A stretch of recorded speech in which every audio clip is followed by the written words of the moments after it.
Nako, kamukha ko raw si Boy Abunda, kamukha ko raw si Roderick Paulati, at ang nakakaloka, kamukha ko raw si... Nakalimutan ko.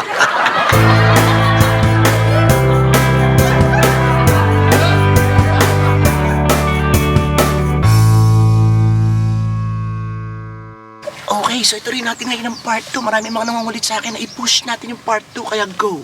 Ito yung iba pa. Sasagutin natin. Lapit tayo, meron nga pala tayong ano. Ayan oh. Ayun, namumula-mula na naman. Tapos meron na naman tayo dun sa gilid. Ayan, so meron tayong iniinom na parang antibiotics na binigay sa akin nun mga few months ago na itinigil natin. So muli natin iinumin. Plus bibili tayo ng gamot bukas kasi 3 or 4 days lang ako sa bahay na hindi lumabas. Naglabas na uli, so kailangan natin bumili ng gamot. Meron tayong parang pang facial wash na sa dermatologist galing at saka yung pinapahid after. So meron pa tayong pinapahid after pero baka siguro kailangan partner. So madadagdagan ng kamukha natin dito kapag marami tayong mga pilay-pilegas at kung ano ng mga marka sa mukha.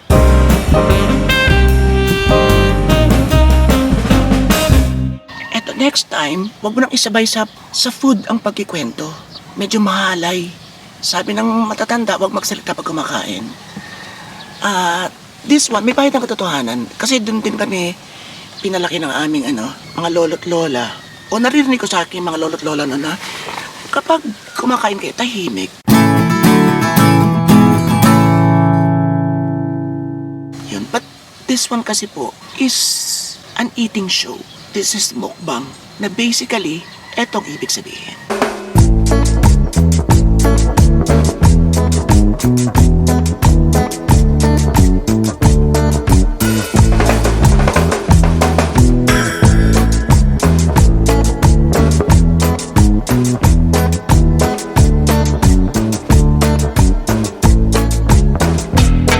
Iyan, sa ibang style, and that is my style. So yung iba ay ASMR, yung tunog lang. Yung iba is kain lang, na pwede naman, at yung iba ay may kwento. So yung ating style kasi is may kwento. Ayoko naman na nanonood lang kayo sa akin kumakain, naglalaway or something. Gusto ko meron din kayong nakukuha information or may naibabahagi ako ng part ng aking buhay or meron ako na ichichika sa inyo na importanteng mga issue, mga social issues, mga ganon. So, wag nyo lang ako panoorin kapag hindi nyo gusto yung ganitong style. At wala pong problema. Ganun talaga. Lahat ay may kanya-kanyang choices. Okay? So, yan. Punta tayo sa sunod. Mas maganda yung mga binavlog mo, yung mga mahihirap na dapat tulungan, not always like that. So, ito po ay yung pagbablog ko kay, I think dun sa bahay ni Charo Santos.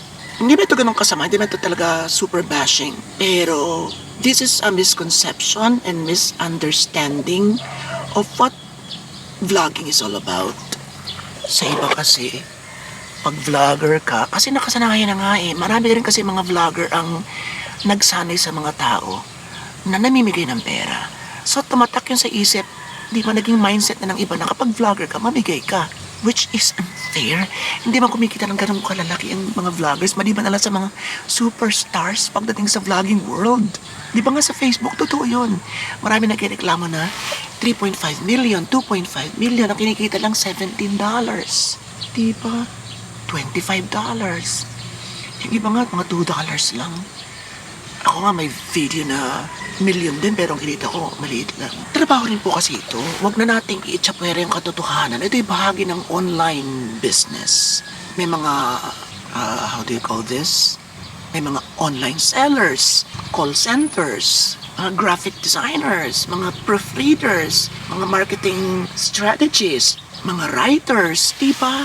Marami ng online. At ito na talaga ngayon ang ating kamunduhan. Ito yung mundong ginagalaw natin ngayon. Mas lalo na nga't meron ng mga AI. Tanggapin na natin na ang vlogging or content creation, particularly yung mga seryoso na mga nagva-vlog, na hindi lang naman tayo sumasayo ng 30 seconds, hindi lang tayo nag-i-skit ng 15 seconds, hindi lang tayo kumakanta ng kung ano-ano, ng o-olay, ng ganyan-ganon, na ginagawa ng iba. Yung mga ganon, basically, yun ang content creators.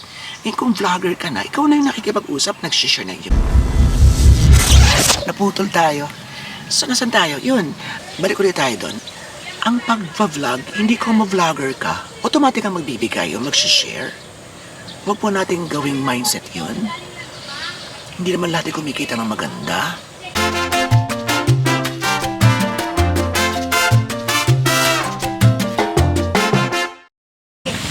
Kaya ko bumaba na.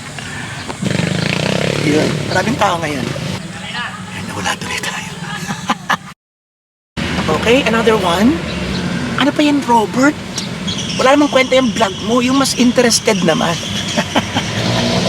Ang interesting kasi ay depende. Depende sa nanonood. Kagaya nun, yung kay Charo, maraming interesadong makita yung kung saan ba yung dating bahay nila. Ano ba yung kasaysayan ng gano'n? Ano pala siya? Ano ba yung dating ano noon? So nakakapag-check na information na valedictorian si Charon sa school, dito sa Kalapan, ng bahay nila, umuupa lang sila before, na doktor ang kanyang ama sa provincial hospital, mga ganun. So di pa nagkakaroon ng bigayan, nakaka-learn kayo at nakakapagbigay ng kami ng info. So, ang interesting is kanya-kanya. Yan ang isa sa mga subjective. Yung interesting sa iyo, maaaring hindi interesting sa iba. Pero pwede rin namang may mga bagay na interesting, talagang ayaw lang nilang aminin na interesting. Diba? At gusto lang talaga nilang makapanakit ng damdamin ng vlogger. Usually ganun eh. Na pwede namang hindi na lang, pero kailangan pa nila magsabit, magsalita ng ganito. Pero once again, pabor ako doon na maraming mga bagay na interesting sa iyo na maaaring di interesting sa iba. Doon pa lang is okay. Eto, hindi ko na siya sinagot, pero merong mga warriors natin na sumagot. Kaya okay lang yan.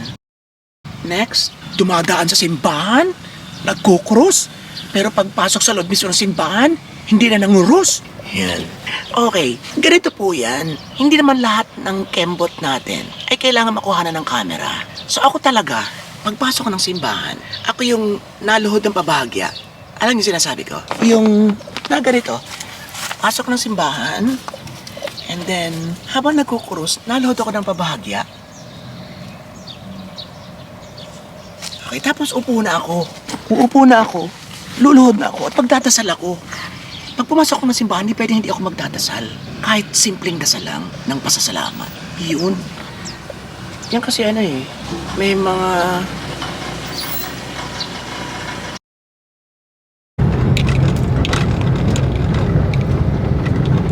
Pasensya na kayo, bitin at kami kakain muna. Gutom na rin si Cesar. Ay.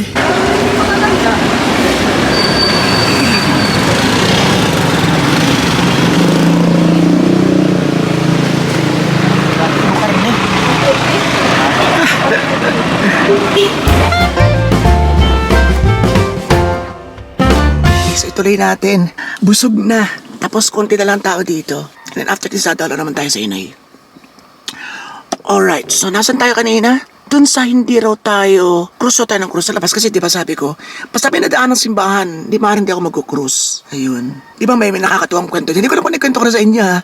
Pero di ba walang cruise ng iglesia? Hindi sila nag-cruise. So tuloy ang cruise ko ganyan. Bawat padaanan ko. Nag-cruise naman ako. May nakita naman ako. Cruise naman ako. Huy, simbahan ng iglesia ni Cristo yan. Wala silang ganyan. Binura ko ulit. Ay. Ayun, so, nasa na tayo? Lalayo tayo eh. Yun yung nagko-cruise. Yun, hindi ko kinukuha ng lahat. Dapat nasabi ko na sa inyo, hindi ko kinukuha ng lahat. Ng bawat kibot. Pinagkakasya ko sa 10 minuto hanggang 20. Pinakamataas natin yata mga 25 minutes na vlog eh. Pinapagkasya ko doon ng lahat-lahat. Sa dami ng mga camera angles, mga shots. Hindi mo pwede pagsama-samahin lahat. Abutin ng 1 oras mahigit. So, kung ano lamang yung pwede. And at the same time, hindi ko na talaga kinuhanan yun because madami kasing ganito. Pag walang nakita, paghahanapan ka. Okay, bakit hindi ka nagaganyan? Lalo pa sa pamimigay. Ayan, kumikita ka naman ganyan, namimigay. Bakit na puro pakita ka ng ganyan? Kasarapan mo, hindi ka naman marunong magbigay. Kahit pamilya mo, mga ganyan. Pag naman kinuhanan mo, galit pa rin. Kung bakit kinakailangan pang kuhanan yan, ang pamimigay, hayaan mo na, wala na makakaalam, ikaw na lamang, ganyan. Huwag mo na ipakita pa sa mundo na nabibigay ka, ganyan. Okay, maganda ka. Okay, gusto mo lang magpasikat, kaya pinapakita mo na inabutan mo yung bata mo. Hindi mo na lang kung saan lalagay ang vlogger, so manood na lang kayo. Diba? Ganun na lang yun. Kung ayaw nyo na namimigay, kung gusto nyo naman namimigay, at hindi ba nakita sa camera, ay wag nyo na lang ituloy. Pwede na, libre naman nga. Ay, bakit magagalit na galit kayo kung walang makitang gayon? Ayan na kayo. Yan, tapos, ito wala dito. Wala, matagal na yun eh, mga 2 years ago na. So, wala na akong ipapakita sa inyo comment. Pero ito yung kalimitang sinasabi ng ilan na, hoy, sa amin ka kumikita. Hindi ho pwede yung ganoon. Yun naman mga tindero, sa inyo rin kumikita. Yung producer ng Star Cinema at ng Viva Films, sa inyo rin kumikita. Yung doktor at yung arkitekto, engineer, yung iyaya or kasambahay o yung hinihinga naman ng serbisyo sa City Hall or sa provincial office. Diba? Sila naman kumikita rin sa iyo dahil bumibili ka o doon naman pagdating doon sa serbisyo ng public service, nagbabayad ka ng tax. Ito naman ho, libre. Diba? And two-way. Uulitin ko na naman to two-way.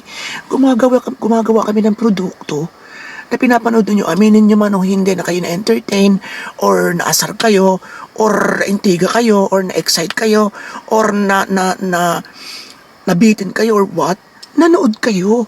Na pinagpaguran naman ng pawis, pinagpaguran sa editing, hindi naman tayo basta nagawa ng ganito, wala ng cut, wala ng edit, wala ng music, wala ng ano. Doon nga, hindi niya na pwedeng paghanapan pa. Lalo pa yung gumagawa ng maganda, bumubuo.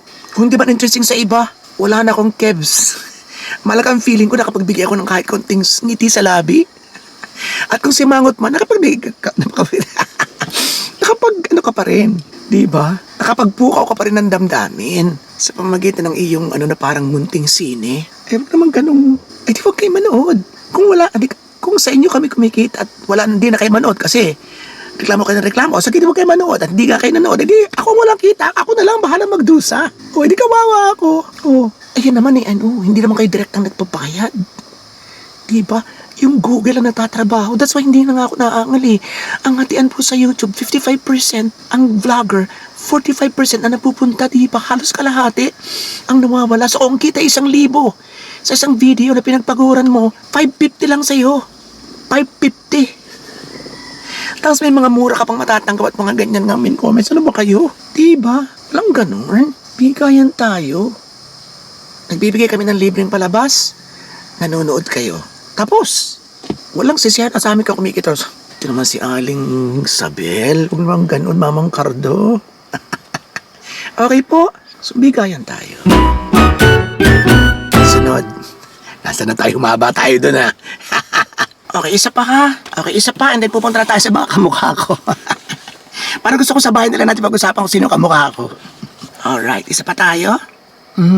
Liar, wala naman ang bahay ni Willie. Yung isa, Diyos ko po, nabudol ako, wala namang mansion ni Willie. Ito po yung binlock yung gusto ko makita yung bahay ni Willie na nakatago sa bundok. Ito yung one great example ng hindi nanonood ng buo. Yung hindi tinatapos. Yung mansion ni Willie ay lumabas ng I think 11. Ika-11th minute ng vlog. So kung talagang ang hanap mo lang ay yun, pwede mo namang i-forward. Or kung gusto mong wala nang mga tanong-tanong pa, di panoorin mo ng buo. Yun po kalimitan na nagiging problema kapag nagko-comment agad ng hindi naman napanood. So, andun po yung bahay. Hindi lang natin napuntahan. Kung pwede bagang pasukin. Kung pwede bagang bumaba dun sa isla. Hindi naman pwede May nakapalibot na buhay ba ang tawag doon? Buhay? Yun, na parang hanggang dun ka lang. Kung may kakilala lang ako na pwede akong ibaba ron, ginawa ko na pero wala talaga. Talagang bahagi lang daw yun doon ng tour, nung sightseeing tour sa nasakay ng bangka, na daanan nito at ipakita sa mga sakay kung gusto nilang makita. Yun, okay po, pero nandun po ang bahay ni Willie Revillame. Hindi po tayo nagsinungaling. Kahit po konti lang, ang mahalaga nakita natin. Yun, hindi lang natin pwedeng basuhin. Ano pa? Ayan.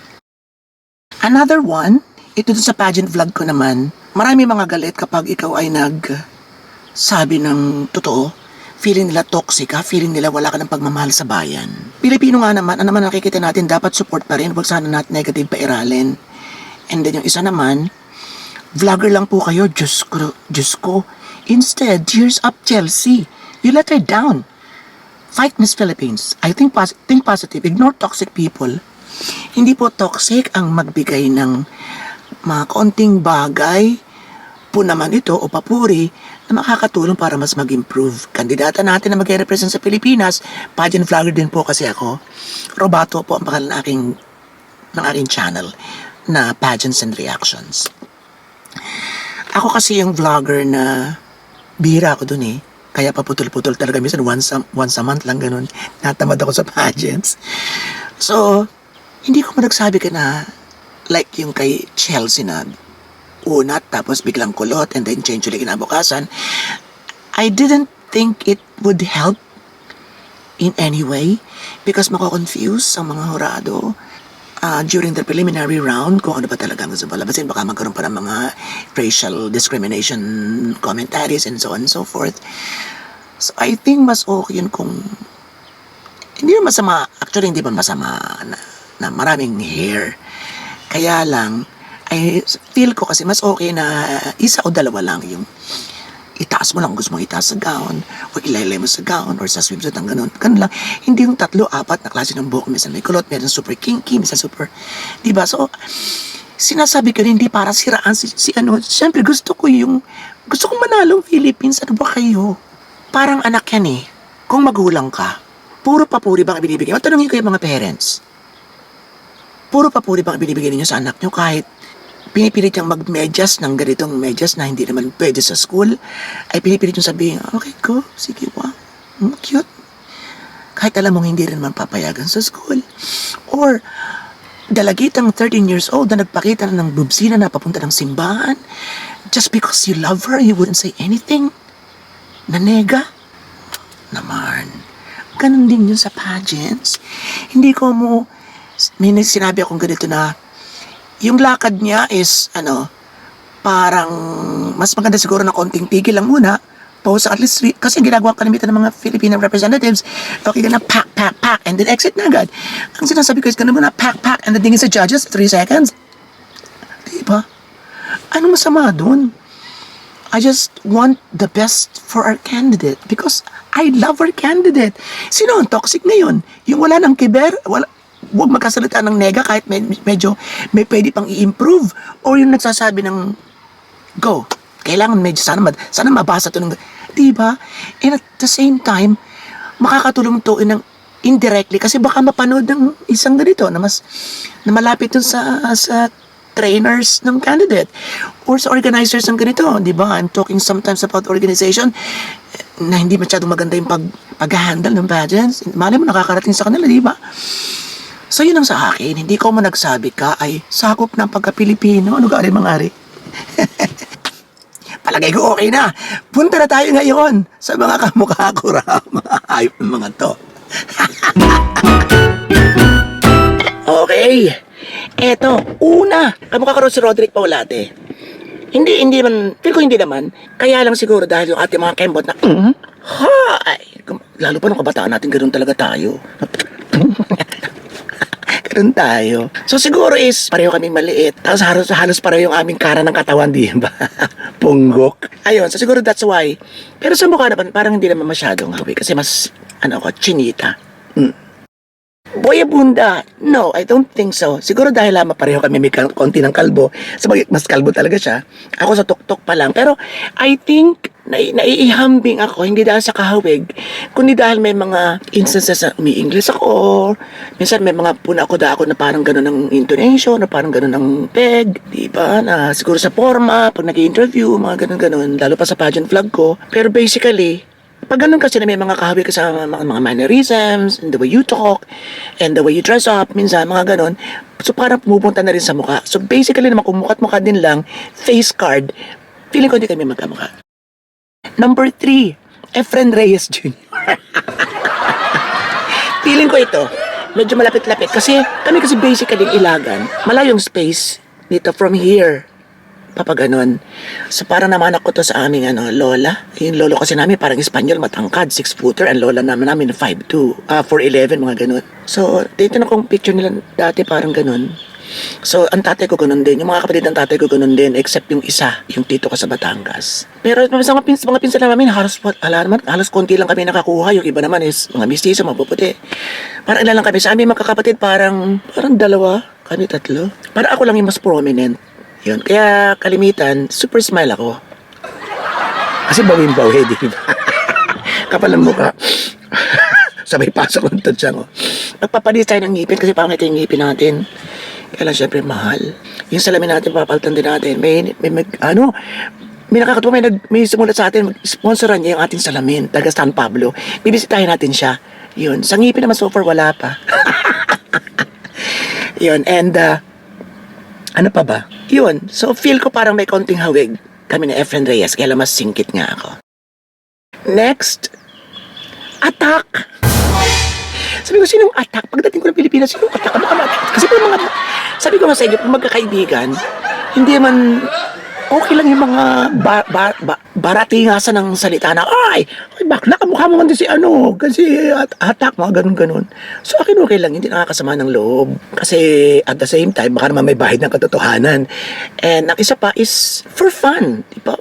Kailangan ng konting laughter sa friendship. And number 3 is, alam nila na hindi ako masyadong, hindi ako, ang tawag sa ganun, pikon. So sabi ko, ano nga, tumawa ko. Sino nga yan? Hindi ko kilala. So sinunod sa akin yung mga picture, mga hype, mga to. Ayun, paging boy si Rohano.